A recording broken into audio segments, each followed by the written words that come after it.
Assalamualaikum. Good morning. Good morning. Is it a good morning? Good It is a good morning. Why not? And welcome to Jio Pakistan. TGIF.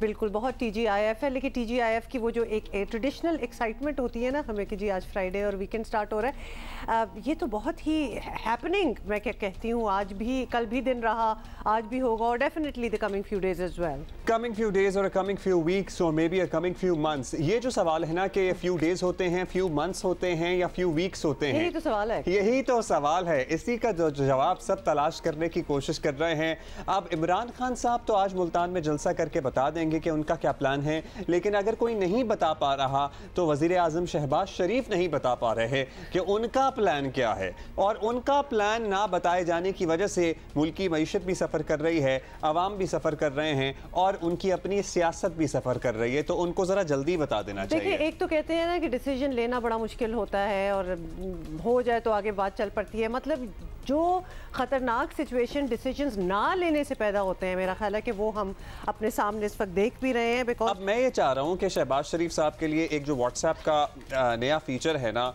वो शायद करामत साबित हो सकता है silently group exit करने का. तो क्या वो साइलेंटली ग्रुप एग्जिट कर देंगे जो नई गवर्नमेंट वाला है, वैसे ये पाकिस्तान गवर्नमेंट 2022 वाला ग्रुप जो है. वैसे बाय द वे ये आपने बहुत अच्छी बात, क्योंकि इसमें दो बातें हैं. एक तो ऑब्वियसली कनेक्टेड टू शहबाज शरीफ और डेफिनेटली बहुत से लोग हैं और बहुत से ग्रुप्स हैं जहाँ से साइलेंटली निकलने की ज़रूरत पड़ती है. But did you even know कि व्हाट्सएप का एक नया फीचर आ गया? ये बड़ा ही अच्छा फीचर है बाय द वे. कभी कभार शर्मा शर्मी आप नहीं छोड़ पाते ना, ग्रुप में बैठे रहते हैं, कोई आपकी इसमें इंटरेक्शन नहीं होती. इनफैक्ट आप साइलेंट म्यूट करके उसको रख भी देते हैं साइड पे एक साल के लिए. लेकिन क्या मतलब, मैं एक साल के लिए उसे म्यूट कर देता हूँ. आपको पता है उसकी ऑप्शन होती है ना, एक हफ्ता पता नहीं कितने हफ्ते, एक साल मैक्सिमम करके उसकी आपको उसके बाद अगर क़यामत वाली कोई ऑप्शन आती तो वो भी मैं कर देता. लेकिन now it's so much better, you can totally leave it silently. और ऐसे कामों में तो बहुत अच्छा यूज. तो शहबाज शरीफ साहब आप डिसाइड करें कि आपने एक ग्रुप कब छोड़ना है और साइलेंटली छोड़ना है कि नॉट सो साइलेंटली छोड़ना है. और ऐसी बातों को ना आज हम इस पे बड़ी डिटेल में बात करेंगे, लेकिन लाइट हार्टेडली ही लें, क्योंकि कौम बड़ी टेंशन से गुजर रही है जिसमें कौम का कोई कसूर भी नहीं है. समटाइम्स आई ऑनेस्टली वंडर, ये ऊपर बड़ों की सारों की लड़ाइयों में ये नीचे कौम तो पिस रही है. मतलब लिटरली एक म्यूजिकल चेयर्स चला हुआ है, एक अगर आप चाहें तो एक सीरीज चली हुई है, अगर आप चाहें तो इसको एंजॉय करके भी देख सकते हैं. मुल्क का नुकसान हो रहा है और आपको पता ही है एक फैसला तो हुकूमत की तरफ से आया कि जो भी इम्पोर्टेड चीज़ें हैं उन पे पाबंदी लगाई गई है. अब जो लीगल चैनल्स हैं उन पे तो पाबंदी लग गई है, लेकिन ऐसे में इलीगल चैनल्स एक्टिव ना हो जाएं और वो जो स्मगल शुदा सामान है वो कई गुना ज़्यादा कीमत पर मार्केटों में बिकना ना शुरू हो जाए. इस किस्म के फैसले जो होते हैं ना वो हमेशा अपॉर्चुनिटी होती है इस किस्म के कामों स्मगलर्स के लिए. बिकॉज ऑब्वियसली जिनको चीज़ें चाहिए, जिनको खरीदो फरोख्त इस किस्म की करनी है, वो तो करेंगे. They will find any way to go about their business.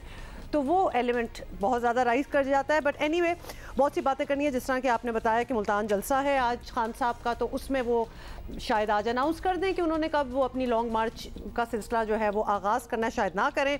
और फिर आज आपको पता है ना कि वैसे तो वो जो डिमांड करते जा रहे हैं पूरा होता ही जा रहा है. मतलब आई वंडर कि अब नौबत भी आएगी लॉन्ग मार्च की कि नहीं आएगी. The pressure is actually working. मतलब अगर किसी की बात की जाए तो उनके वो जो इतने रिलेंटलेस जलसे चल रहे हैं, दे मीन समथिंग डेफिनेटली. अब आपको नज़र ही आ रहा है. फिर आपको पता है सुप्रीम कोर्ट की जो ऑब्जर्वेशन थी रिगार्डिंग PTI के 25 अरकान पंजाब असेंबली के, वो फैसला भी आज 3 बजे मुतवक्के है कि उनका स्टेटस क्या रहेगा, उनका काम होगा. इलेक्शन कमीशन ने वो फैसला करना है. तो वो बिल्कुल आज 3 बजे वो भी आएगा. भाई शुरू तो हमने कर ही दिया.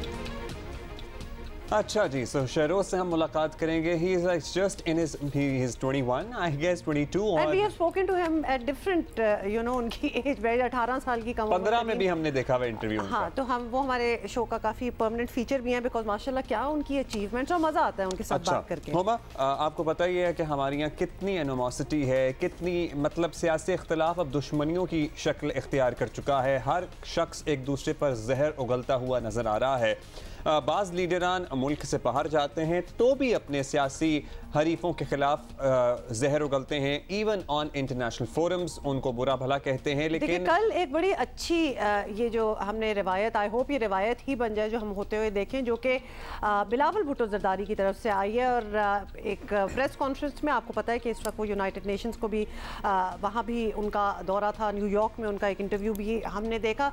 वहाँ बैठ के जब उनसे सवाल किया गया कि पाकिस्तान का ये फैसला सही था पिछली हुकूमत का कि वो उस टेंशन में रशिया आप गए और उसी दिन आपको पता है फिर हमला भी हो गया था रशिया का यूक्रेन की के ऊपर, तो बड़ी अच्छी तरह इन्होंने डिफेंड किया। और बिलावल भुट्टो ने कहा कि डेफिनेटली ये खान साहब तो क्या कहा उन्होंने वो जरा सुनाते हैं। और ये इसलिए हम आपको सुनाना चाहते हैं क्योंकि शायद इससे कोई इंस्पायर हो जाए और शायद ये वाकई ताज़ा हवा का अनएक्सपेक्टेड ही चीज़ होती है, ताज़ा हवा का झोंका साबित हो आने वाले सियासी दिनों में ये मामला।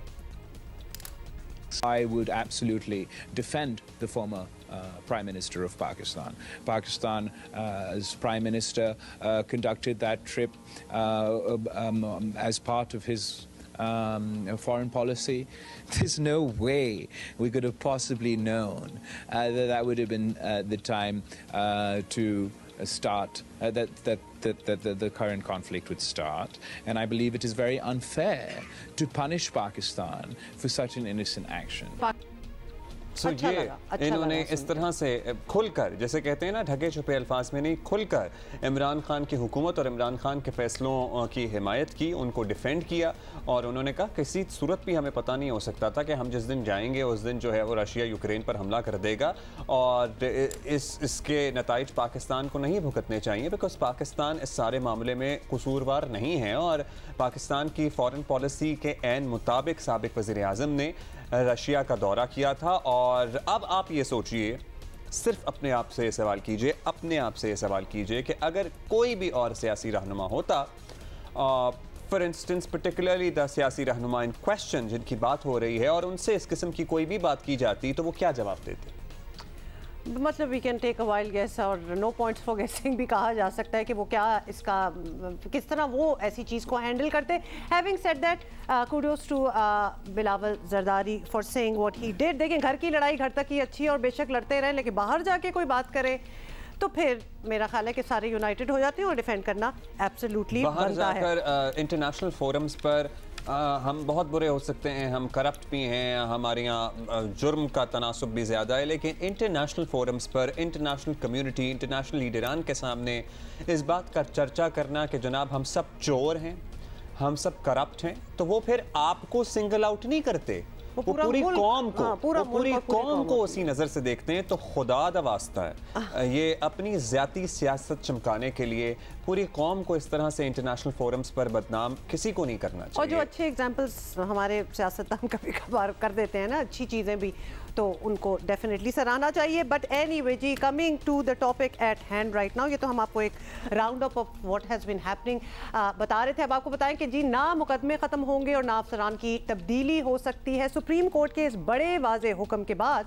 बज़ाहिर मुस्लिम लीग नून और पीपल्स पार्टी के लिए हुकूमत में रहने का वाहिद चाम जो था ना, वो भी खत्म होता नजर आ रहा है। क्या लगता है आपको? सॉरी, हाथ पैर बिल्कुल बांध दिए, मतलब हाथ भी बांधे, पैर भी बांधे और अब ये टेबल पे डाल हाँ, कि मतलब अब बैठना है तो बैठे रहो, लेके कर कुछ नहीं सकते। तो लेकिन हुकूमत जो है वो छोड़ने का रिस्क भी आपको बताएं कि कौन ले, बड़ा मुश्किल है ये रिस्क भी लेना। तो सुप्रीम कोर्ट ने आपको बताएं कि क्रिमिनल केसेस जो हैं उनमें मुबैना हुकूमती मुदाखलत पर खुद नोटिस केस की पहली मुख्तसर समात के बाद अहम अहकाम जारी कर दिए हैं। और अहकामात की एक तवील फहरिस्त है, जैसे कि जी बड़े हाई प्रोफाइल केसेस हैं अगर हम बताएं आपको, और उनमें अफसरान के तबादलों और तकरीरियों पर पाबंदी लगा दी गई है। एग्जिट कंट्रोल लिस्ट से 1.5 माह में निकाले गए नामों की फहरिस्त जो है वो भी तलब कर ली है कि भाई ये क्यों और कैसे निकल गए।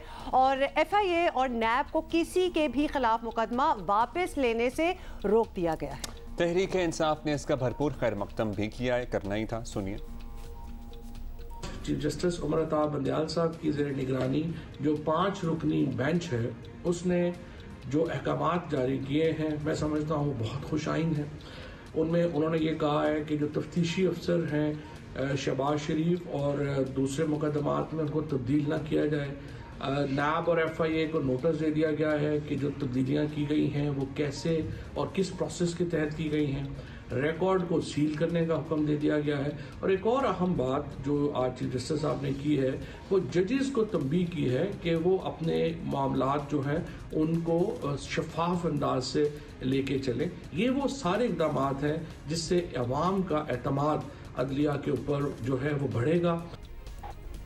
अच्छा, ये भी बड़ी खुशाइन बात है कि अब फवाद चौधरी साहब से ये बात सुनना कि उनको सुप्रीम कोर्ट का कोई फैसला अच्छा लगा है, तो ये भी बड़ी एक Now Chief Justice in Supreme Court is our best friend. Is our best friend। तो अब मुझे नहीं पता कि अब वो सवाल किस तरह उठाएंगे दोबारा कि रात 12 बजे अदालतें क्यों खोलनी, वो सवाल तो फिर रिडंडेंट ही रह जाता है, because you can not be in favour of one judgement of the same supreme court and be against another judgement. तो ये अब इनको ज़रा अपना नैरेटिव जो है आई गेस थोड़ा सा बदल लेना चाहिए, क्योंकि ये वाला फैसला बहुत अच्छा लगा है।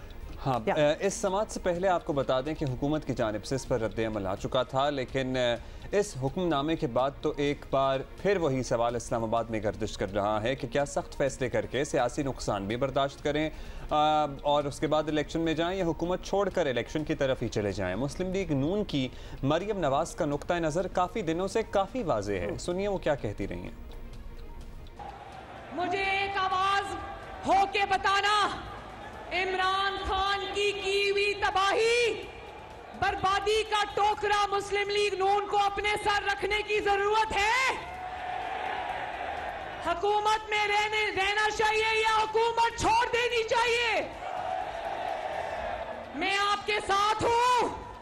मैं कहती हूं ऐसी हुकूमत को, इमरान खान जैसी हुकूमत को जो रोज लोगों पर महंगाई का तूफान टूटे, महंगाई की क़यामत टूटे, इससे इस हुकूमत को खैराबाद कहना बेहतर है।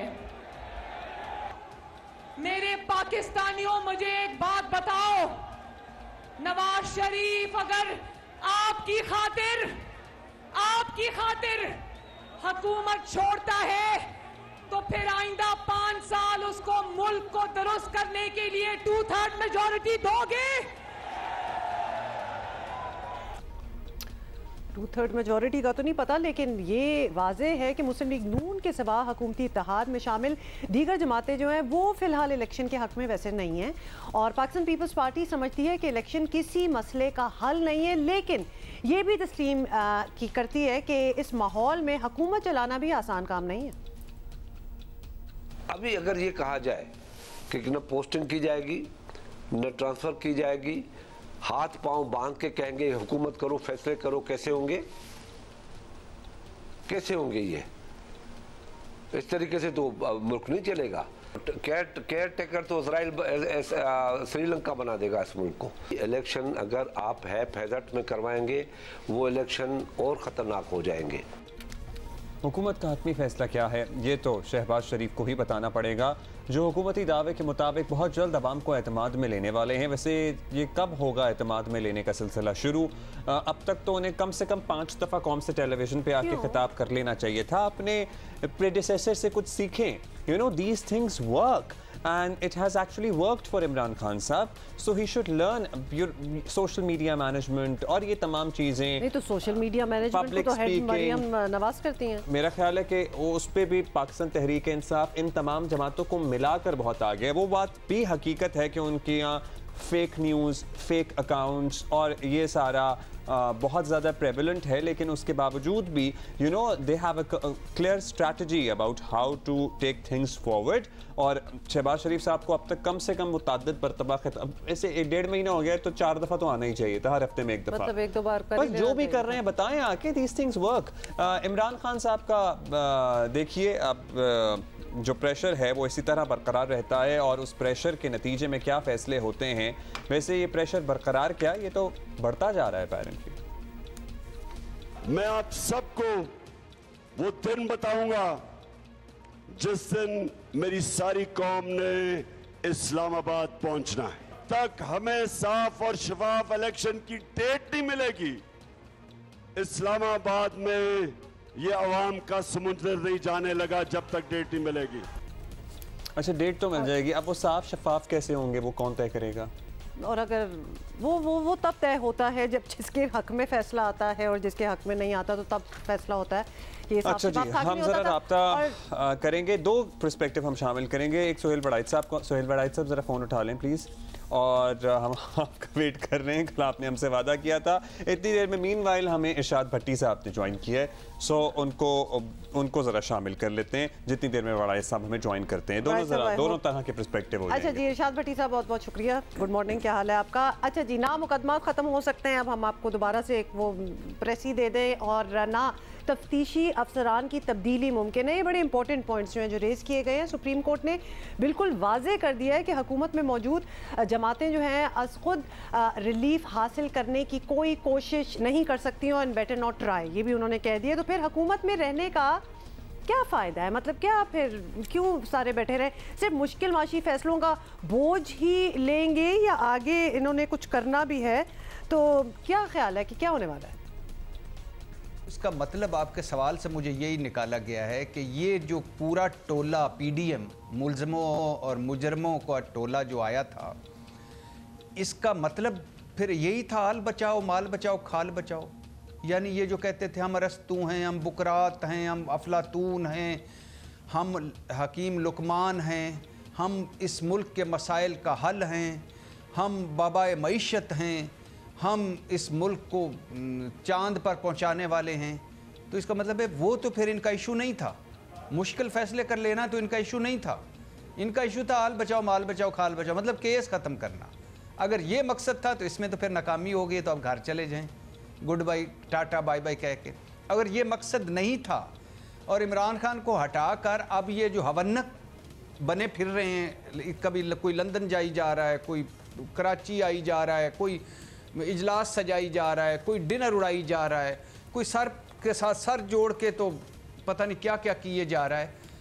तो अगर ये मकसद इनका है, और अब मज़े की बात सुनिए, शहबाज शरीफ साहब के नाम से जो मंसूब बयान है कि हम जो कीमतें बढ़ाने या मुआशी फ़ैसले हैं वो सलामती कौमी सलामती कौंसल में ले जाए जाएँ। कौमी सलामती कौंसल में कौन बैठे? अपोजिशन तो बैठी कोई नहीं। ये होंगे और फ़ौज होगी, मतलब फ़ौज के कंधे पर बंदूक रख के चलानी। खुदा के लिए आप तो कहते थे फ़ौज को सियासत में नहीं हिस्सा लेना चाहिए। फैसले करें, मुश्किल फ़ैसले करें। क्यों आए थे, किस लिए आए थे? अगर आए थे आप अरस्तू बनकर तो आप फैसले करें, मुश्किल फ़ैसले करें, और वरना इमरान खान को क्यों पूरी करने दी मुद्दत।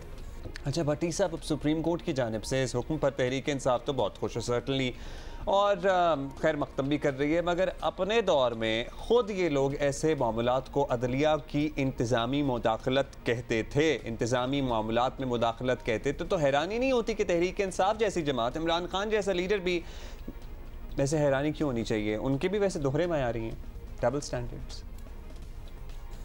अच्छी बात है, इमरान खान साहब ने इस शुक्रिया अदा किया सुप्रीम कोर्ट का, सुप्रीम कोर्ट पर, और अच्छी बात है वो कह रहे हैं कि सुप्रीम कोर्ट मेरे वो मरासले या वो ख़त का भी तफ्तीश करे, सुप्रीम कोर्ट हाउस ऑफ शरीफ के केस भी सुने। अच्छी बात, इसको अप्रीशिएट करो यार, इसमें कीड़े ना निकालो।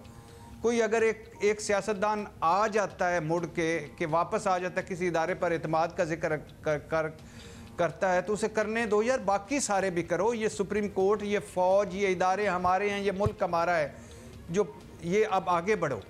जैसा फिर उस फैसले पर भी एतमाद होना चाहिए ना। जब सुप्रीम कोर्ट ने तब मिलकर कहा था, मुतफ़िक़ा ये फैसला आया था कि आइन शिकनी की है, और इमरान खान साहब उस आइन शिकनी के लीडर थे, करवाने वाले थे, सो उस पर भी इत्तेफाक होना चाहिए। मूविंग ऑन, भट्टी साहब ये बता दें कि आज बड़ा ऐलान करना है खान साहब ने, और आपको पता है कि मुल्तान में जलसा है, उसमें उन्होंने मोस्ट प्रॉब्ली लॉन्ग मार्च की तारीख जो है वो देनी है, लेकिन इस लॉन्ग मार्च की अब ज़रूरत भी है कि नहीं? बिल्कुल वो करे, उसका हक है। बिलावल ने भी लॉन्ग मार्च किया, मौलाना साहब ने भी लॉन्ग मार्च किया, उससे पहले इमरान खान साहब ने भी लॉन्ग मार्च किया, उससे पहले नवाज शरीफ साहब का भी एक लॉन्ग मार्च है जो गुजरांवाले में ख़त्म हो गया। करें लॉन्ग मार्च, जमहूरी हक है, सारों को करें। और ज़ाहिर है वो फौरी इंतखाबात चाहते हैं, और हमारे मसाइल का हल है ही फौरी इंतखाबात में, और उस अगर वो नहीं करवाती, हुकूमत नहीं जाते इलेक्शन में, तो वो लॉन्ग मार्च करेंगे, करें, लॉन्ग मार्च करें, मगर जमहूरी तरीके से। मैं कल भी कहता था कि सड़कों पर आकर हुकूमत गिराना ना कल जायज़ था ना आज जायज़ है, मगर धरने, लॉन्ग मार्च, जलसे, ये हक हर किसी का हक है और करने। मतलब इसका मकसद ही ये होता है कि हुकूमतें गिराना, वरना लॉन्ग मार्च कोई इंजॉय करने के लिए तो इस मौसम में नहीं निकलेंगे ना सारे। This is the reason. Bhatti sahab बहुत बहुत शुक्रिया फॉर बीइंग विद अस। एक यंग स्टार से आपकी मुलाकात करानी है हमने। हालिया अरसे में कोह पहमाई में नाम रोशन करने वाले शहरोज़ काशिफ, हर तरफ इनके चर्चे हैं और अब से नहीं है। मतलब he was just 15-14 years old जब से इनके चर्चे हैं हर तरफ।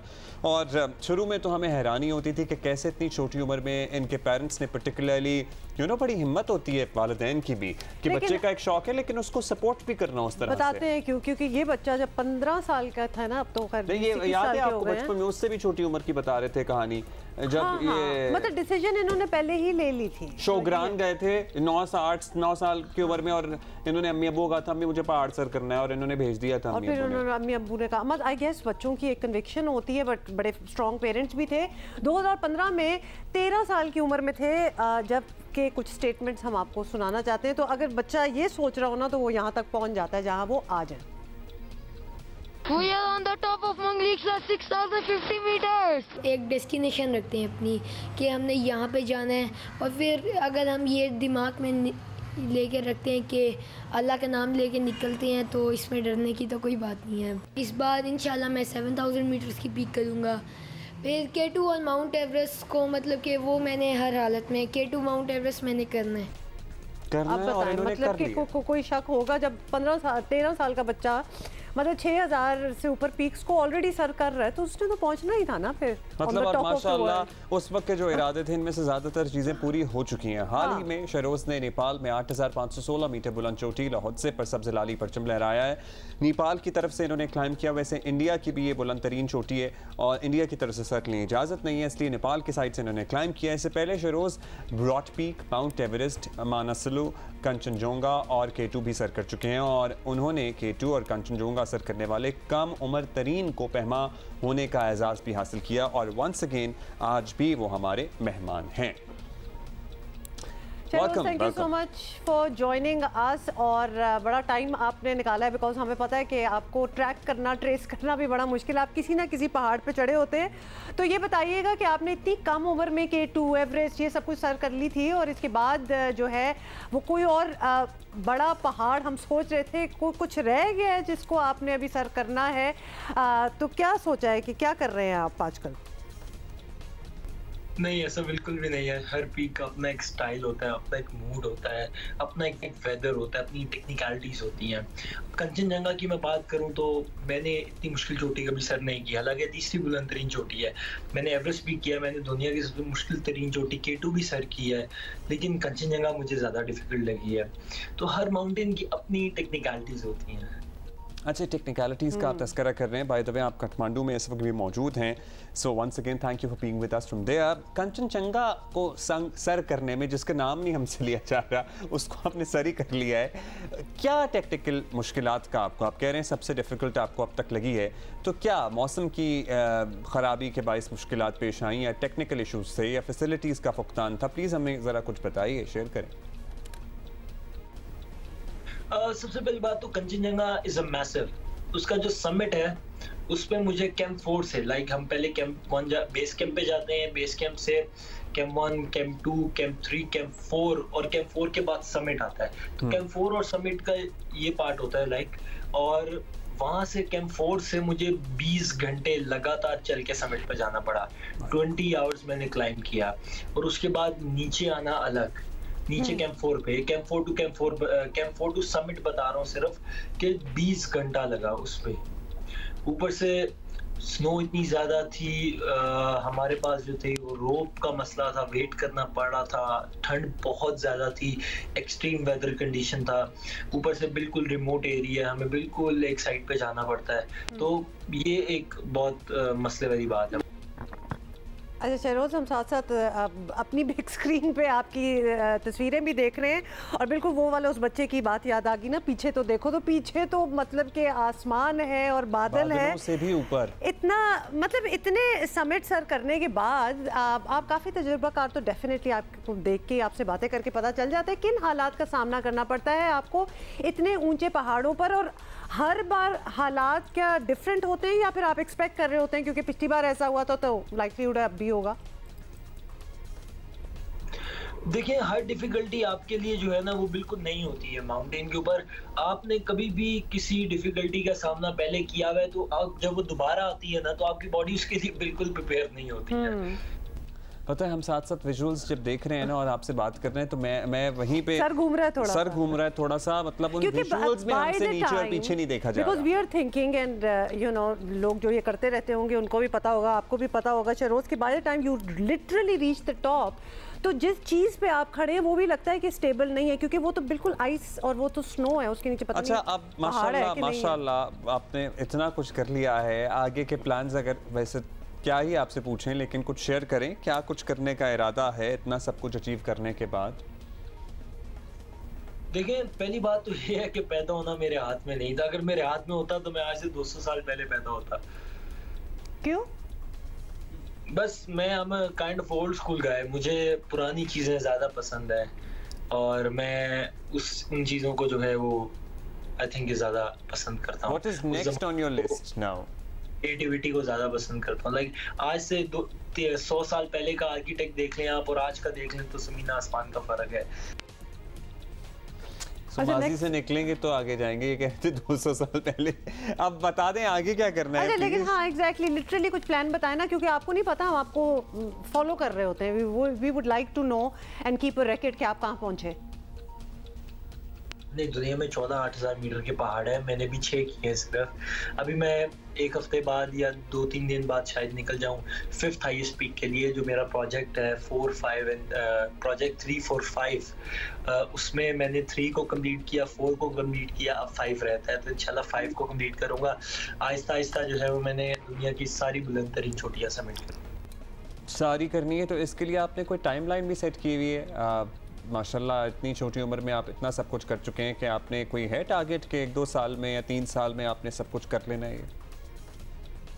नेक्स्ट ईयर तक मेरा प्लान है, अगर तो मुझे फाइनेंशियली सपोर्ट मिलती है तो अभी सपोर्ट मिल रही है आपको फाइनेंशियली? अभी मुझे सपोर्ट फाइनेंशियली गवर्नमेंट की साइड से तो बिल्कुल भी नहीं है ना, लाइक 0% है।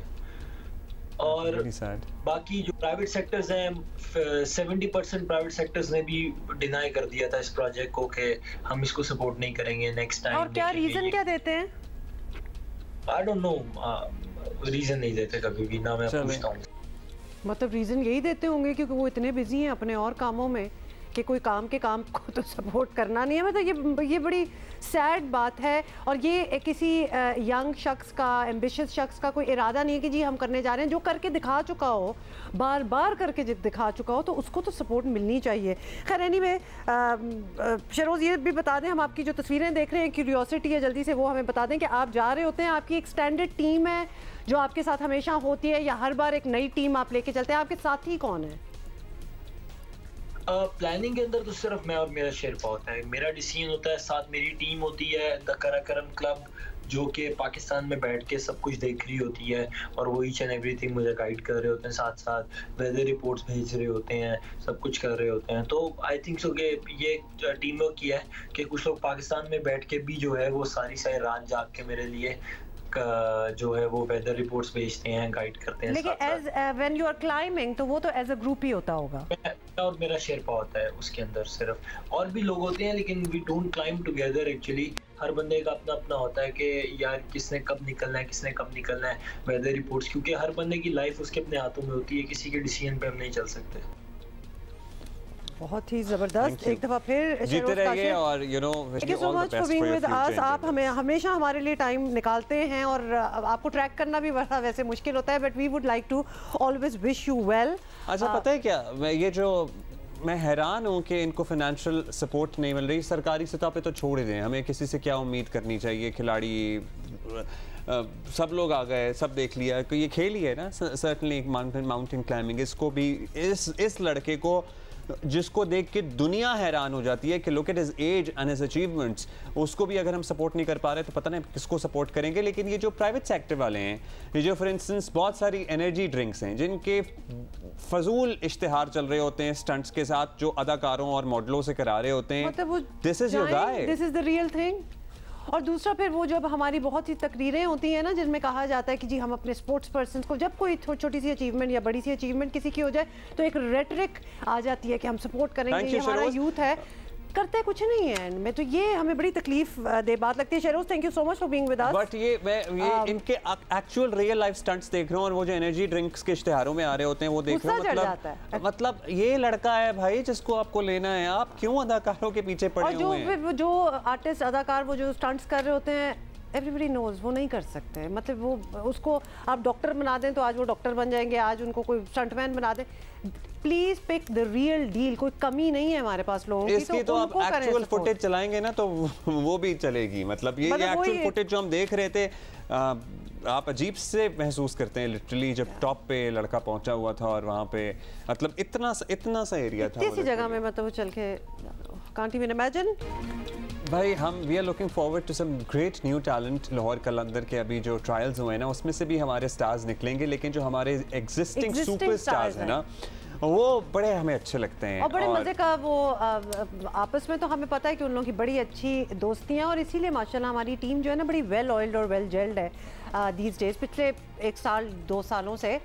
तो इनका ऑनलाइन बेंटर जो होता है ना ट्विटर पे, एक दूसरे को जरा लेग पुलिंग भी कर रहे होते हैं, बातें भी कर रहे होते हैं, वो हमने रिसेंटली देखा। तो हुआ ये कि शाहीन शाह अफरीदी ने एक अपनी जबरदस्त फोटो लगाई जिसमें वो खंबे के आगे बड़ी मॉडलिंग शॉडलिंग हो रही थी उनकी, जबरदस्त किस्म का हेयर स्टाइल बना के और चश्मे लगा के नीचे देख रहे हैं। और फिर उसका फौरन प्रॉम्प्टली, जो कि एक्सपेक्ट भी कर रहे होंगे, जवाब आ गया। शादाब खान ने लिखा मॉडलिंग कब स्टार्ट की। ऑब्वियसली दोस्त आपस में पूछ लेते हैं। वैसे तो करी मतलब इश्तिहारों में भी आते हैं, मतलब ये मॉडलिंग इस पोस्ट से पता चल रहा है ये स्टाइल है पूरा ना। वैसे cricket and modelling always has gone hand in hand. अच्छा जी, तो फिर ऑब्वियसली शादाब ने कहा, और फिर अपनी एक तस्वीर डाली बीच में और कहा देखो ऐसे करते हैं, और खुद वो चारपाई पे बैठे थे और उनकी तस्वीर भी अच्छी थी, सारों की अच्छी है ना, उन्होंने पिक करके आपको all good looking guys, the best ones make it to social media. 10,000 तस्वीरों में एक जो बहुत आला होती है वो जाती है। तो इन्होंने कहा जी देखो ऐसे करते हैं। मुझे इंटरेस्ट हो रहा है ज़रा कि शादाब बैठे हुए कहाँ पे हैं, उस जगह पे ज़्यादा इंटरेस्ट हो रहा है। ये मुझे सारी वाइब अच्छी लग रही है, आजकल गर्मी बहुत है। अच्छा, और इसके बाद फखर ने कहा, किसने कहा? फखर जमान बीच में आगे, मतलब ऑब्वियसली सारे बीच में आ जाते हैं। उन्हें कहते हैं कि हम क्यों पीछे रहे, अगली तस्वीर दिखाएं ना, हम साथ साथ बता रहे हैं। तो शाहीन ने खैर शादाब को कहा trying to learn from you भाई, उसका भी जवाब दे दिया कि बाकी आपकी तो तस्वीर बहुत ही आला है, तो हम आपसे सीख रहे हैं। और फिर फखर ने जंप मारी, कहा कि ये इनसे जो सीख रहे हो ना ये गलती कर रहे हो तुम। और उसके जवाब में फिर शादाब ने कहा कि जनाब आप तो बाद में मशवरे दीजिएगा, पहले आप अपने तस्मे तो सही से मान लें। फिर मशवरा दे देना। तो सारों ने एक दूसरे की लेग पुलिंग की है, and only goes to show how close and well knit all of them are, कि वो लिटरली सोशल मीडिया पे ऑन एयर सारी दुनिया के सामने एक दूसरे की ना लेग पुलिंग करते हैं। Welcome back, and if you guys are just joining us, अस्सलाम वालेकुम, good morning, how are you guys doing. अच्छा जी, आपको पता ही है कल क्या हुआ है। वज़ीर आज़म शहबाज शरीफ पेट्रोल की कीमतें तो नहीं बढ़ाएंगे, लेकिन उनकी हुकूमत ने गाड़ियों, mobile phone, cigarette, shampoo, makeup के सामान, फलों, खुश्क मेवाजात और कैंड खाने जो होते हैं उनकी दरामद पर पाबंदी का फैसला कर दिया। पूरी एक लिस्ट है, बहुत सारे आइटम्स। इस लिस्ट में फ्रूट जूसेस हैं, कॉर्नफ्लेक्स हैं, जैम हैं, जेली हैं, शेविंग का सामान दरामद नहीं किया जा सकेगा, टिश्यू पेपर्स हैं और सनग्लासेस हैं, शैंडलियर्स, फानूस जिसे कहते हैं, क्रॉकरी की दरामद पर भी पाबंदी होगी, और लग्जरी आइटम्स की दरामद पर पाबंदी से हुकूमत को हर साल $6 अरब बचत की तवक्को है। वज़ीर आज़म शहबाज शरीफ ने कहा कि लग्जरी आइटम्स की दरामद पर पाबंदी से कीमती ज़र मुबादला बचेगा। अच्छा, बाय द वे जब ये लिस्ट आई है ना, तो मैं थोड़ी सी इस बात पे शौक थी कि हम क्या क्या चीजें हुआ था, मतलब टिश्यू पेपर्स, ये भी वैसे तो ये थोड़ी सी हमें list in itself was a bit shocking कि ये हो क्या रहा है। मरियम औरंगजेब ने क्या कहा, ये सुनना है। पाकिस्तान की तारीख में पहली दफ़ा तमाम गैर ज़रूरी लग्जरी आइटम्स को बैन किया जा रहा है। तमाम वो आइटम्स जो आम आवाम के इस्तेमाल में नहीं है, बल्कि वो लग्जरी आइटम्स हैं, वो नॉन एसेंशियल जिनको गैर ज़रूरी आइटम्स कहा जाता है, उसकी इंपोर्ट पर मुकम्मल बैन लगा दिया गया है। अच्छा जी, ये तो सूरत हाल है। वैसे टिश्यू पेपर लग्जरी है, मगर आई एम श्योर कि जो इंपोर्टेड टिश्यू पेपर्स वगैरह है ना, जो इंपोर्टेड, जो बिला वजह इंपोर्टेड, वैसे ये जो इंपोर्टेड पानी की बोतलें हैं ना, इन पे भी बैन होना चाहिए। जो हमारी ये लोकल प्रोड्यूसर है वो तो ठीक है, लेकिन बाज लोगों ने हाथ में ऐसे स्टाइल में इंपोर्टेड पानी की बोतलें भी पकड़ी होती हैं। हाँ, बट सवाल ये पहुंचता है ना, खासतौर पर जब हम लिस्ट में नोटिस कर रहे हैं कि चीज़ें क्या है, अगर ये गैर ज़रूरी आइटम्स हैं जिनको गैर ज़रूरी कहा जा रहा है, तो इम्पोर्ट होता ही क्यों है? मतलब ये क्या है, ये भी समझने की बात है। खासतौर पे अब लिस्ट सामने आ गई है तो you start questioning what is happening. अच्छा जी, इसी पे ज़रा हम बात करेंगे। हमारे साथ हम कोशिश करेंगे ज़रा कोई एक माशी पर्सपेक्टिव भी लें, और जहां हम ये इंपोर्ट्स बैन कर रहे हैं वहां हम तवक्को ये भी करें और कोशिश ये भी करें कि जो चीज़ें हम एक्सपोर्ट करते हैं उनको बेहतर अंदाज में एक्सपोर्ट करें, उससे ज़्यादा ज़रिए मुबादला कमाने की कोशिश करें। और लिटरली हम अपने हमारी एज ग्रुप के जो लोग हैं अपने बचपन में याद करें कौन से कोई इंपोर्टेड क्रॉकरियाँ होती थी। मतलब हमारे यहाँ ये टोयो नासिक और ये सारी कंपनियाँ, आपको याद है ये सारे ग्लास मेकर्स और ये क्रॉकरी बनाने वाली कंपनियाँ होती थी। Just even point out here कि वो डिजाइन भी एक जैसी ऑलमोस्ट होते थे, एक दो चीजें होती थी हर घर में वही। और ट्रेजेडी ये हुई कि उसके बाद ये चीजें बंद, ये कंपनियाँ, ये फैक्ट्रियाँ बंद होती चली गई। मतलब हमें लिटरली इस बात को रिविजिट करने की जरूरत है कि हमारी यहाँ जो चीजें बन रही थी वो भी बनना बंद हो गई और हमने बाहर से मंगाना शुरू कर दी। We need to rethink and redesign these policies के भाई जो चीज़ें हम खुद बना रहे थे और अच्छी खासी ठीक ठाक क्वालिटी की बना रहे थे, वो क्या हुआ। लेकिन उसमें बहुत सारे फैक्टर्स फिर इन्वॉल्व है ना। Look at the costing of these products जो कि बनती हैं। हमारे यहाँ बिजली नहीं है, लोड शेडिंग ने हमें मार दिया, हमारे यहाँ इतनी महंगी बिजली हो गई कि हम अफोर्ड नहीं कर सकते कोई चीज़ बनाना। मतलब इंपोर्ट करेंगे तो वो सस्ती मिलेगी। एसेंशियल आइटम्स को ही तैयार करना, एसेंशियल आइटम्स को जो कि ऑलमोस्ट नेसेसिटीज में आ जाती हैं, लग्जरी भी नहीं है, उन्हीं को पूरा करना कितना मुश्किल हो जो हमारा पूरा इंडस्ट्रियलाइजेशन वाला एलिमेंट था ना सारा, वो बहुत सारी चीज़ों ने मुतासिर किया। मौशी तज्जियाकार मोहम्मद सुहेल साहब हमारे साथ मौजूद हैं। सुहेल साहब, अब कल ये जो फैसला हुआ है, पेट्रोल की कीमतें तो पता नहीं लेट्स सी बढ़ती हैं नहीं बढ़ती हैं, वो तो ये तो बात क्लियर है कि हुकूमत कहती है जी हम अकेले तो ये इतना भारी सियासी फैसला आज सियासी कीमत चुकाएंगे नहीं, सब मिल बैठ कर फैसला करेंगे तो ठीक है, वरना फिर सब मिल के सब भुगत रहे हैं तो हम भी भुगतें साथ मिल के। अब ये जो फैसला हुआ है इम्पोर्ट पे बैन लगाने का इन तमाम चीज़ों पर, आपको लगता है कि इससे कोई फ़र्क पड़ेगा? बिल्कुल पड़ेगा, और ये पहली दफ़ा पाकिस्तान में नहीं आजमाया गया। पिछले 20-25 साल में ये 5वीं-6ठी दफ़ा हो रहा है कि पाकिस्तान का जो मसला इवॉल्व होता है वो होता है कि फॉरेन एक्सचेंज रिजर्व कम हो जाते हैं, यानी डॉलर कम हो जाते हैं। तो डॉलर कम बचाने के लिए तरीका यही होता है कि इंपोर्ट को रिस्ट्रिक्ट किया जाए। तो या तो गवर्नमेंट ओवरऑल इंपोर्ट को रिस्ट्रिक्ट करती है या फिर गवर्नमेंट जो है लग्जरियस आइटम को करती है, या दोनों को करती है। तो बज़ाहिर ये लग रहा है कि चूंकि ये रिजर्व का गिरना पिछले 2-3 माह से इतना शदीद है कि हुकूमत दोनों फ्रंट पे काम कर रही है।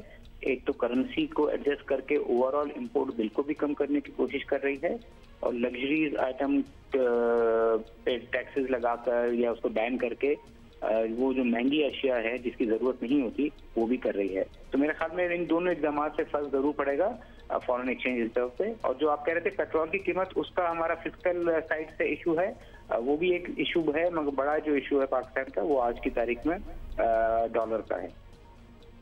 अच्छा जी, आज की तारीख में डॉलर तो आपको पता ही है कि वो वैसे 200 क्रॉस कर चुका है। ये बता दीजिएगा कि सुहेल साहब, जब इस तरह की पाबंदियां लगती हैं तो चोर दरवाजे बहुत सारे खुल जाते हैं, और माजी में भी आपने देखा मुतअद्दिद दफ़ा ऐसा हुआ कि वो जो चोर दरवाजे हैं वो खुल जाते हैं, और फिर काम तो चूँकि कुछ रिस्ट्रिक्ट ज़रूर होता है लेकिन काम बंद नहीं होता। मतलब हुकूमत को फिर इस बात पे नज़र रखनी होगी कि वो चोर दरवाजे भी ना खोलें इन सारे कामों के लिए। उनके लिए तो ये एक बड़ी अपॉर्चुनिटी बन जाएगी ना जिन्होंने इस किस्म के काम करने हैं। बिल्कुल, आपने सीखा स्मगलिंग बढ़ जाती है, बट हमने देखा है कि जाहिर बात है अगर पाकिस्तान का $100 मिलियन बचत होता है तो स्मगलिंग में 10, 20, 25 मिलियन डॉलर इस्तेमाल होता होगा। ये जरूर होता है, इसीलिए आर्टिफिशियल मेजर्स होते हैं। और मुझे भी ये लगता है कि अगर 3-4 माह में अगर सिचुएशन बैक टू नॉर्मल आ गई तो ये पाबंदियां शायद हट जाएंगी, मगर ये हमेशा आर्टिफिशियल होता है। इसी तरह जब आप सब्सिडी देते हैं तो भी उसके नुकसान होते हैं, जिस तरह हम सुन रहे हैं कि जो डीजल है वो काफी हद तक हमारे पड़ोसी ममालिक जा रहा है। तो जब आप नॉर्मल हालात में होते हैं तो इस तरह की चीजें जरूर होती हैं, और हुकूमत नेट बेसिस पे देखती है। तो मुझे लगता है नेट बेसिस पे फॉरेन एक्सचेंज रिजर्व की इससे बचत होगी। अच्छा सुहेल साहब, ये बताइएगा, आपने कहा कि 3-4 महीने का आपने जिक्र किया, टाइम बाउंड होता है, पहले से ही डिसाइड कर लेते हैं कि कितनी देर तक ये रिस्ट्रिक्शंस जो हैं ये चलेंगी, या फिर असेस करते रहते हैं साथ साथ? और अगर पहले से कभी आपने कहा 4-5 बार पहले भी हो चुका है जब लग्जरी आइटम्स की इंपोर्ट बैन थी, तो तब कितनी देर लगी थी for the economy to bounce back और for this to make an effect? लेकिन 2019 में जो पाकिस्तान की ऐसी हालत है, जब पीटीआई हुकूमत आई थी और 1 साल के बाद हालात बिल्कुल ऐसे ही हो गए थे, तो स्टेट बैंक के नए गवर्नर साहब आए थे, फाइनेंस मिनिस्टर हफीज शेख आए थे, उन्होंने भी यही किया था। उन्होंने बैन नहीं किया था, उन्होंने ड्यूटीज बढ़ा दी थी। और फिर कुछ 4-5 माह के बाद कोविड आ गया था, तो कोविड में उन्होंने सारी चीज को रिलैक्स कर दिया था और वो पाबंदी हटा दी थी। अब ये हुकूमत जो है ये कितने अरसे के लिए पाबंदी लगाती है ये वक्त बताएगा, मगर मेरा पर्सनल ख्याल है कि अगर 4-6 माह के बाद पाकिस्तान की फॉरेन एक्सचेंज रिजर्व नॉर्मलाइज होना शुरू हो जाते हैं, दुनिया भर में कमोडिटी प्राइसेस नीचे आना शुरू हो जाती हैं, तो मुझे लगता है कि फिर ये दोबारा से इसको रिस्ट्रिक्शन को उठाना शुरू कर देंगे, क्योंकि इकोनॉमिक एक्टिविटीज और कंजम्पशन जो है वो उससे मुतासिर होती है। और शायद हुकूमत ना चाहे कि बहुत लंबा कंजम्पशन मुतासिर हो, क्योंकि इससे ओवरऑल इकोनॉमी की जो जीडीपी है वो भी मुतासिर होती है। तो मुझे लगता है कि 4-6 माह के बाद जब हालात थोड़े से नॉर्मलाइज होंगे तो शायद ये सख्तियाँ कम हो जाएं। सुहेल साहब, डॉलर और हमारा जो रुपये मुसलसल डीवैल्यू हो रहा है, हाउ डू यू सी कि इसको हम रोक सकते हैं या इसको किसी तरह काबू कर सकते हैं, जिसकी वजह से सर्टनली एक महंगाई का इफेक्ट आम आदमी पर उसकी वजह से भी आ रहा है। जो हम अनफंडेड सब्सिडी दे रहे हैं वो तो दे ही रहे हैं, अब क्या पॉसिबल सॉल्यूशंस हो सकते हैं जो कि इफेक्टिव साबित हों? आपको पता है इसहाकडार साहब एक और स्कूल ऑफ थॉट के आदमी हैं, वो डॉलर को एज सच फ्री फ्लोट करने के हामी नहीं रहे माजी में भी, लेकिन हालिया जो मौशी स्टेयरिंग है वो तो मिफ्ता साहब के पास है। आप लोग क्या सजेस्ट करते हैं? लेकिन पहले मैं क्लैरिफाई कर दूं कि 2019 में बहुत बड़ा इकदाम पिछली हुकूमत ने लिया था और मेरे ख्याल में बजा था कि करेंसी को मार्केट ड्रिवन कर दिया था। अब हमारा शायद इतना कल्चर रहा नहीं है, क्योंकि हम हमेशा डॉलर को या तो स्टेबल देखते हैं या फिर अचानक से गिरता देखते हैं। तो आपने 2019 के बाद देखा है डॉलर बड़ा वॉलेटाइल रहता है, और ये बड़ी आम सी बात है जब भी आप मार्केट ड्रिवन होता है। तो आपका दूसरा सवाल कि ये कब बेहतर होगा, देखिए यही जो है जो टाइटनिंग की जा रही है इंपोर्ट्स को कम करने की या टैक्सेस बढ़ा के, इंटरेस्ट रेट बढ़ा के, अगर ये टाइटनिंग इफेक्टिव साबित हुई, आईएमएफ का आपको लोन मिल गया, तो मुझे लगता है कि फिर रुपए की कदर में इजाफा हो सकता है जो अचानक से पिछले चंद हफ्ते में गिरी है।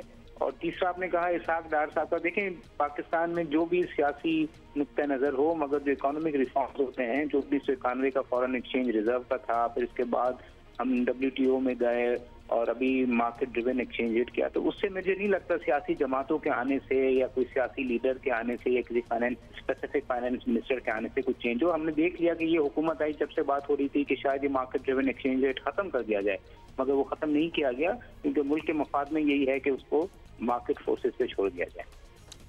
बहुत शुक्रिया आपका। बहुत शुक्रिया। अच्छा जी, तो ये फैसला जो है कल मरियम औरंगजेब ने सुनाया, पूरी एक लिस्ट भी थी, but I was just wondering कि अभी ये तो कह रहे थे कि 5-6 महीने में पता चल जाएगा कि जी इसका क्या असर है और इसको रिवर्स कर दिया जाएगा। हमें अगले 4-5 दिनों का नहीं पता कि होने क्या वाला है, हमारी हुकूमत कौन सी है, क्या होगा, तो वो भी एक बहुत बड़ा सवालिया निशान है जिसमें ये फैसले भी लिए जा रहे हैं। एक्सपोर्ट जो चीज़ें करते हैं ना, उसमें आपको पता है हमारी जो मैंगो जो हमारा किंग ऑफ फ्रूट्स है वो बड़ा अहम है और उससे बहुत सारा ज़र मुबादला भी आता है। लेकिन इस मरतबा बदतरीन क्लाइमेटिक चेंजेस की वजह से जहां हमारे मुल्क ने गर्म तरीन अप्रैल का महीना देखा, उसकी वजह से आम की फसल बहुत ज़्यादा मुतासिर हुई है। बल्कि खबरें तो इस किस्म की भी आ रही हैं, अब क्या इसकी हम तस्दीक करवाएंगे, लेकिन कहा यही जा रहा है कि जी 60% जो आम है उसकी प्रोडक्शन ही कम हुई है, तो 60% इज़ अ लार्ज चंक। उसमें फिर क्या एक्सपोर्ट होगा और क्या रह जाएगा मुल्क के लिए, बहुत से सवाल इस किस्म के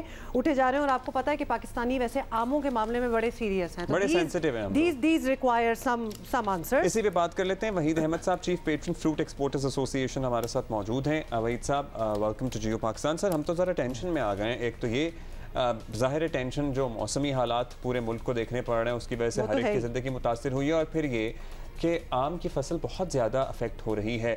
ये दुरुस्त है और कितनी अफेक्ट हो रही है?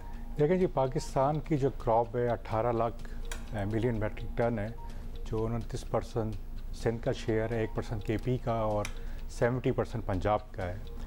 और ये इम्पैक्ट जो अभी तक मैं कह रहा हूँ आज की तारीख तक 50% डिक्लाइन है हमारी प्रोडक्शन, समझे 9 लाख पे हम खड़े हैं आज।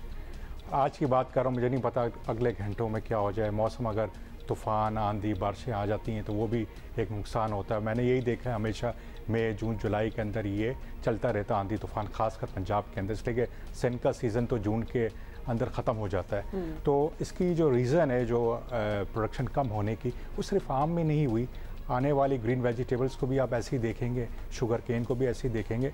आम की बात पे मैं वापस आता हूँ कि क्लाइमेट चेंज हो रहा है। क्लाइमेट चेंज इस साल नहीं हो रहा। अगर आप ये देखें 2013 से जो हमारे यहाँ फ्लड्स आ रहे थे वो ये एक ग्लोबल वार्मिंग का इंडिकेशन थी। और अब मैं ये कहूँगा हर साल ये बढ़ता रहेगा। और हमें जो हम ट्रेडिशनली जो हार्वेस्टिंग और जो तरीक़ेकार है हमारा जो ग्रोइंग करने का, अगर हम उससे हटे नहीं तो आने वाले सर आप लोगों को तो नया प्लान बनाना पड़ेगा। तो ये फूड सिक्योरिटी तो कंसर्न जो है ना, चैलेंजेस जो है पाकिस्तान का बढ़ता रहेगा और बढ़ता ही रहेगा। इसलिए कि अगर मैं आपको आम की मिसाल दूं, चले मैं आपको देखें ना, दो चीज़ें हैं, एक तो पानी, फिर आपका क्लाइमेट चेंज हो रहा है। एक तो जो अप्रैल के शुरू में जो टेम्परेचर 28-30 डिग्री था वो जम होके 42 पे चला गया, उसकी वजह से है ना आम के ऊपर बहुत बड़ा इम्पैक्ट आया। उससे पहले जब हम देख रहे थे फरवरी और मार्च के अंदर अच्छा फ्लावर था, चीज़ें अच्छी नज़र आ रही थी, कि ऐसा लग रहा था कि क्रॉप अच्छी होगी, मगर बात है कि वो एक हफ्ते के अंदर ही जो मौसम ने ऐसा हिट किया है सिंध को और पंजाब को।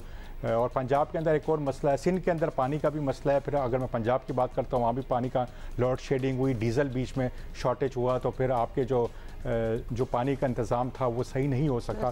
टाइम देखिए, हर चीज़ की टाइमिंग होती है, अगर उस टाइम पे पानी ना मिले तो फिर वो क्रॉप डैमेज होती है। और ये कब किस पीरियड की बात कर रहे हैं, डीजल वाला इशू आया? ये जो मई के अंदर की बात कर रहा हूँ, इसलिए कि देखें ना, जो पंजाब है वो एंड ऑफ जून और जुलाई में स्टार्ट होता है, तो उसको तो ज़रूरत थी उस टाइम पे। देखिए भाई साहब, आप जो कह रहे हैं कि 2013 से हमने क्लाइमेट चेंज का with the floods and all, तो थोड़ा सा तो ट्रैक करना आप लोगों ने शुरू कर दिया होगा, या फिर ये टोटली अनप्रिडिक्टेबल होता है, या फिर आप लोगों की ओवर द ईयर्स प्रोडक्शन बता रही है कि ये डिक्लाइन पे ही जा रहा है? नहीं जी, ये पिछले साल इस तरह नहीं था।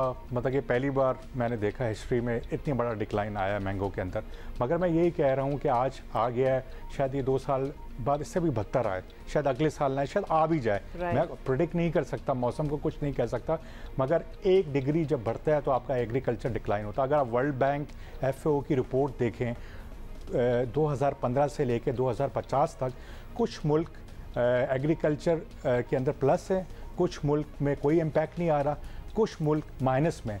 पाकिस्तान का जो आ रहा है वो -50 एग्रीकल्चर डिक्लाइन के ऊपर आ रहा है, सिर्फ पाकिस्तानी जो इस रीजन के अंदर है। अगर हम पिछले साल से, क्योंकि हमें एक फिगर ज़रूर देना है वरना तो आपको पता है वहाँ ही रहती हैं, परसेंटेज में बताएं, अगर पिछले साल से कंपैरिजन करें तो कितना हम डिक्लाइन में गए? अगर पिछले साल से मैं कहूँगा, पिछले साल कंपेयर करूँ तो पिछले साल हमारी 13-13.5 लाख टन था, तो अभी 19 पे हम 9 लाख पे आए, तो इतना 35-40%, 35%, 30%। मगर बात है कि वो तो सीजन खत्म होने के बाद मैंने आपको वो फिगर बताया ना, अभी तो मैं कुछ नहीं कह सकता आने वाले, इसलिए कि सीजन अक्टूबर होता है तक, हमारी एक्सपोर्ट अक्टूबर तक होती है। Sir new ways of farming भी ढूंढने पड़ेंगे, मौसम के हिसाब से एडजस्ट भी करना पड़ेगा, और अपनी यील्ड को कैसे बढ़ाना है और मौसमी हालात से भी कैसे लड़ना है, इस पे कोई रिसर्च डेवलपमेंट है आप लोगों का? कोई इदारा है? हमने ऑलरेडी हॉर्टिकल्चर विजन 2030 गवर्नमेंट को दे दिया था 2019 में, short term, medium, long term. Short term तो काफ़ी तेज़ी में काम हुआ, उससे हमारी 600 मिलियन से लेके हम टच कर गए 900 मिलियन पे टोटल। मैं फूड एंड वेजिटेबल की एक्सपोर्ट की बात कर रहा हूँ। मगर बात है कि मीडियम और लॉन्ग टर्म जब तक नहीं करेंगे तो हमें नहीं होगा फ़ायदा, क्योंकि हमें रिसर्च एंड डेवलपमेंट चाहिए, हमें ऐसे सीड चाहिए जो इस मौसम के ऊपर सर्वाइव करें। मैं ये नहीं कहता 100 पर, मगर हमें न्यू वैरायटीज़ के ऊपर फोकस करना है। जो आपने सवाल किया ना यील्ड का, पाकिस्तान का मेजर मसला आज ये है कि हमारे किसी प्रोडक्ट को आप ले लें, वर्ल्ड से कंपेयर करेंगे, हम कम है। मैं आपको एग्जाम्पल इस तरह दूँ, एप्पल का। जब हमने कंसल्टेशन की पूरे पाकिस्तान में जाके हर किसान से, हमने पूरी सप्लाई चेन को स्टडी किया, मसला क्या है। मैं सिर्फ 2-3 एग्जांपल दे दूं। जब हम एप्पल को जाके किया, मैंने पूछा 1 एकड़ में कितने दरख्त लगाते हैं, जी 150 लगा रहे हैं, दुनिया कितने लगा रहे हैं, 3000 लगा रहे हैं। तो आप कंपेरिजन देखें, न्यूजीलैंड का एग्जांपल मैं आपको दे रहा हूँ। तो क्या हमारा पानी इशू है या आप देखें, हमें प्रॉपर तरीके से मॉडर्न टेक्नोलॉजी अडॉप्ट ही नहीं की हमने। हमें करना क्या चाहिए, हमारे आम के दरख्त 40 फुट के हैं, तोड़ते तोड़ते आधा तो आम वैसे ही ज़ाया हो जाता है। दुनिया में 8 फुट से ज़्यादा नहीं है। हमारी जो यील्ड है आम की, अगर मैं वर्ल्ड से कंपेयर करूं तो हम आधे हैं।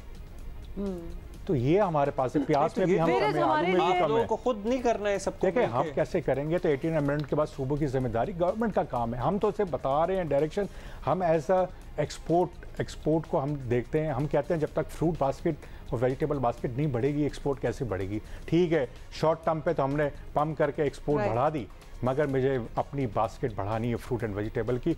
और पाकिस्तान में आप कोई चीज़ ले लें, अगर स्ट्रॉबेरी की बात कर लें या कुछ भी ले लें, अगर इंटरनेशनली कंपेयर करेंगे हमारी प्राइसेस महंगी होती है। अक्सर ये भी होता है। वहीद साहब, लेकिन अब टेंशन ये है, एंड स्पेशली द व्यूअर्स मेरी तरह ही होंगे, जो जिनका सवाल सिर्फ ये है कि क्या हमें आम मिलेगा कि नहीं मिलेगा, क्या हम चौंसा खाएंगे या नहीं खाएंगे। तो ये बता दें कि ये एक्सपोर्ट में ही चला जाएगा या फिर अच्छी और एक्सपोर्ट भी कम किया है ना आप लोगों ने। देखें जी, पहले तो ये परसेप्शन मैं क्लियर कर दूं, और मैं जहाँ जाता हूँ मीडिया में ये सवाल जरूर होता है। सवाल सर यही है जी कि हमें मिल रहा है कि नहीं मिल रहा। बात है कि अगर हमारी अगर 9-10 लाख टन है, अगर उसमें से 1,25,000 टन एक्सपोर्ट हो जाता है, तो उसका मतलब ये तो है कि हमारे पास काफ़ी है लोकली। तो ये नहीं है ऐसा, ये परसेप्शन है। लास्ट ईयर भी यही सवाल था, तो मैंने कहा अगर 14 लाख टन है, अगर 1.5 लाख टन पिछले साल हमने एक्सपोर्ट किया, क्या इम्पैक्ट पड़ा। देखें डॉलर आ रहे हैं, अब इस चीज़ को ख्याल रखें कितने लोगों का रोज़गार लगा हुआ है।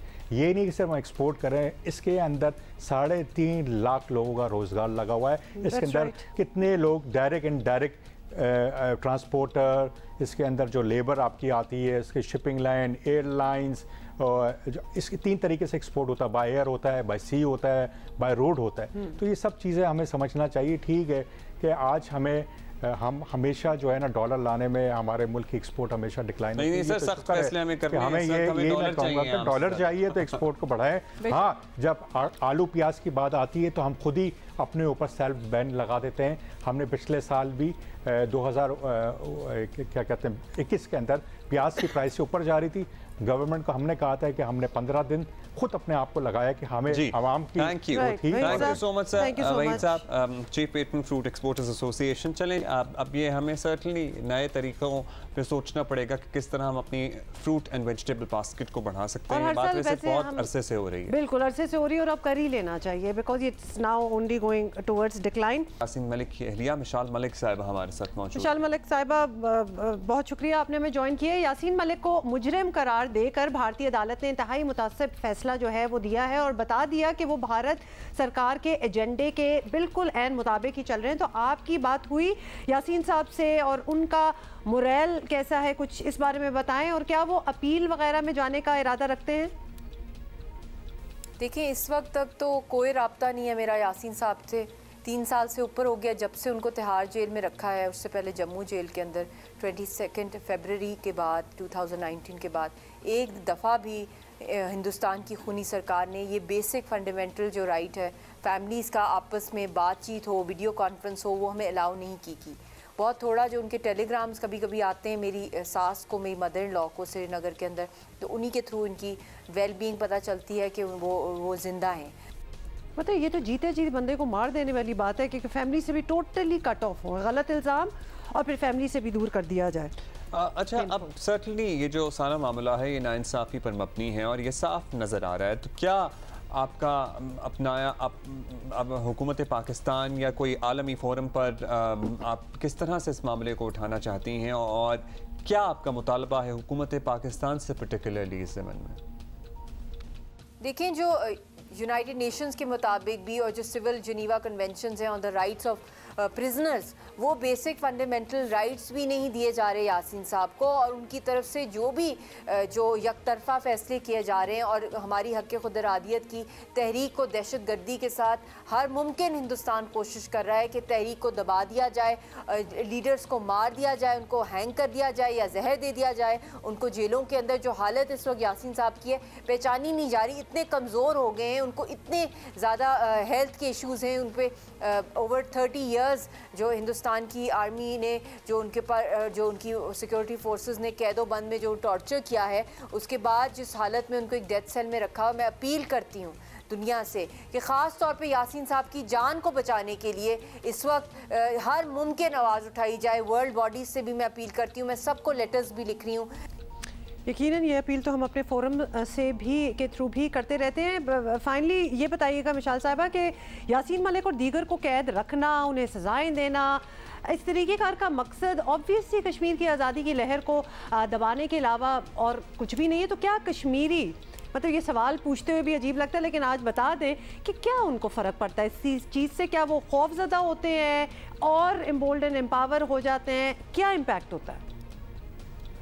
देखिए, अगर ये एक जुर्म है आज़ादी के लिए खड़े होना और हक़ खुद इरादियत के लिए जायज़ सियासी तहरीक चलाना एक जुर्म है, तो वो हर कश्मीरी जो है वो इस वक्त वो इस जुर्म के अंदर शामिल है। और ये बार बार हम करेंगे, हम अपनी आज़ादी के लिए खड़े रहेंगे, डटे रहेंगे, हम हक़ पर हैं, हम सच पर हैं। और हिंदुस्तान की हर मुमकिन कोशिश है कि हमारी सियासी क़यादत को एलिमिनेट कर दिया जाए ताकि हमारी तहरीक को लीडरलेस कर दिया जाए। मगर मैं मोदी को एक पैगाम देना चाहती हूँ कि इनकी भूल है जब इन्होंने मकबूल भट्ट शहीद को फांसी दी 1984 के अंदर, जब इन्होंने 2013 के अंदर अफजल गुरु शहीद को फांसी दी गई तिहाड़ जेल के अंदर, क्या तहरीक दबी? बल्कि उसमें और शिद्दत आई और ज़्यादा मज़ीद लोगों ने इसके अंदर अपनी खून से इस कुर्बानी को लिखा है। इसलिए ये इनकी भूल है कि ये हमारी इस तहरीक को दबा सकते हैं। इस तहरीक को सर्टनली जी जज्बा कौन दबा सकता है? बहुत शुक्रिया आपका मिसाल मलिक साहबा हमारे साथ मौजूद थी। Welcome back and guess what Karachi वालों, एक तो वीकेंड, ऊपर से खबर ये है कि हमारा मौसम बेहतर होने वाला है। I am not kidding you. और कहा यह जा रहा है कि कराची के मौसम में बेहतरी आने लगी है और शहर में आज समुद्री हवाएं जो हैं वो अच्छी रफ्तार से चल रही हैं, तो लिहाजा गर्मी कम और गुड मौसम। सरदार सरफराज साहब हमारे साथ मौजूद हैं, चीफ मेट्रोलॉजिस्ट हैं। बहुत शुक्रिया सरफराज साहब। हमें पता है, यकीन नहीं आता, वैसे भी बारिश के लिए लिटरली आज मस्जिदों में ऐलानात हैं कि दुआएं की जाएंगी। क्या है सूरत हाल ओवरऑल मुल्क की, और पहले कराची का बता दें। जी बहुत शुक्रिया। कराची में तो गुज़श्ता 2 दिनों से टेम्परेचर आपने नोट किया होगा 35 या 36 इसी रेंज में चल रहा है। बहुत हब्स है वैसे। जी जाहिर है मई और जून में हब्स तो ज़्यादा होता ही है, लेकिन अच्छी बात यह है कि आज से हवाएं कुछ अच्छी उसमें स्पीड से चलेंगी, यानी 15 से 20 नॉटिकल माइल के दरमियान दोपहर में ये स्पीड हो सकती है। तो मॉइस्चर तो है, उसकी वजह से हब्स होता है, लेकिन ये कि जब हवा चल रही हो तो फिर कदरे बेहतर मौसम फील होता है। तो अगले 3-4 दिन अच्छे हैं कराची में, मतलब तेज़ हवाएं भी चलती रहेंगी और सी ब्रीज़ है चूँकि तो टेम्परेचर उतना ज़्यादा नहीं जाएगा। बाकी सिंध में अलबत्ता सेंट्रल सिंध से ऊपर का जो इलाका है, जैकोबाद, दादू, लाड़काना और सक्खर, खैरपुर वगैरह, उन इलाकों में वही 47-48 और कहीं पर जैसे जैकोबाद में 49 तक पहुंच जाता है टेम्परेचर। तो 23 तारीख तक ऐसी ही सूरत हाल रहेगी वहाँ पर, इसी तरह हीट वेव का राज रहेगा। और अलबत्ता जो लोअर सिंध है, हैदराबाद, बदीन, ठट्ठा, इधर जो है टेम्परेचर उतने ज़्यादा हाई नहीं जाएंगे। हैदराबाद में तो लाहौर का बता दें, जी लाहौर का तो इस्लामाबाद की तो खैर हमें खबरें अभी आ रही हैं कि इस वक्त एज वी स्पीक वहाँ बड़ी कुछ आंधी और बारिश सिचुएशन है। लाहौर का दर्जा हरारत 43 डिग्रीज, ये तो बहुत ही गर्म है। जी बिल्कुल, लाहौर, फैसलाबाद, सरगोदा, ये जो पट्टी है पूरी आपके नॉर्थ पंजाब की और फिर नीचे साउथ पंजाब तक में तो गर्मी तेज़ है, इसी तरह से लाहौर में भी है। लेकिन अच्छी बात ये है कि 22 मई से 22 की शाम को या रात को लाहौर में इम्कान है आंधी चलने और बारिश होने का, और 23 और 24 को वहाँ पर अच्छी बारिश है लाहौर में भी, और जो गिरदोनवा के इलाके हैं उन सब में। तो वहाँ भी गर्मी का जोर जो है वही मेरे ख्याल में 22 तक ही है, उसके बाद कम हो जाएगी इस बारिश के सिलसिले की वजह से। और अप नॉर्थ हमारी क्या सूरत हाल रहेगी ग्लेशियर्स पिघलने और जिसके बाद दरियाओं में आपको पता है सैलाबी सूरत हाल आ जाती है? देखिए वहाँ भी टेम्परेचर इस वक्त तक तो बड़े हाई चल रहे थे, जो नॉर्मल टेम्परेचर होते हैं उससे 6 से 5 से 7 डिग्री ऊपर ही चल रहे थे। लेकिन वहाँ पर इस वक्त बादल आ गए हैं सभी जगहों पर, और गिलगित बल्तिस्तान में भी, कश्मीर में भी, और केपी के जो शुमाली इलाके हैं, चतराल, सवात और दीलवीर, उन सब इलाकों में इस वक्त बादल आए हुए हैं। और अगले 3-4 दिन वहाँ पर वक्फे से अच्छी बारिश है, कहीं दरमियानी, कहीं किसी जगह पर तेज़ बारिश भी इम्कान है, तेज़ बारिश का भी स्पेल है। तो जाहिर बात है कि उससे गर्मी कम हो जाएगी, तो गर्मी जब कम होगी तो ग्लेशियर्स का उतना तेज़ी से पिघलना इन दिनों नहीं होगा। अच्छा, finally coming back to Karachi, बारिश होनी है कि नहीं होनी? नहीं जी, कराची में बारिश का कोई इम्कान नहीं है। अलबत्ता 25 से ऑनवर्ड जो है फिर उम्मीद है कि सी ब्रीज अच्छी आएगी, और उसके साथ साथ जो समंदरी हल्के बादल होते हैं वो भी शाम में और सुबह में खासकर हमें इतना ही मिलेगा। सरदार सरफराज साहब, thank you for speaking to us. कि मैंने शुरू में सवाल करके 2 मिनट बाद दोबारा पूछा कि शायद इस बार कुछ और नजर आया हो। भाई हमारे लिए अच्छा मौसम होना होता है बारिश होना। मतलब अच्छा कि जी। लिटरली आंखें सूख गई हैं खास तौर कांस पे। फिल्म फेस्टिवल जारी है और अच्छा, बहुत से लोग पहुंचे हुए हैं और ज़बरदस्त बात यह है कि इस दफ़ा पाकिस्तानी फिल्म है जॉयलेंट, साइम सादिक की। जी जी बिल्कुल, साइम सादिक की फिल्म है और इससे पहले इन्होंने एक और फिल्म भी बनाई थी डार्लिंग, और इसमें जो मेन लीड हैं वो actually she is a trans actor, उनका नाम है अलीना जान। इसके अलावा सरवत गिलानी भी हैं इस मूवी में, सानिया सईद भी हैं, सानिया सईद भी हैं, सरवत खूसट की प्रोडक्शन है। तो और पोस्टर तो मैं कहता हूँ जानलेवा पोस्टर इज सो अट्रैक्टिव। बीच में हमने पोस्टर ही दिखाया हुआ है, वो हमें इतना अच्छा लग रहा है कि the poster makes you want to watch the film. Certainly. So जब वी कैन सी यू इंशाल्लाह ऑन मंडे।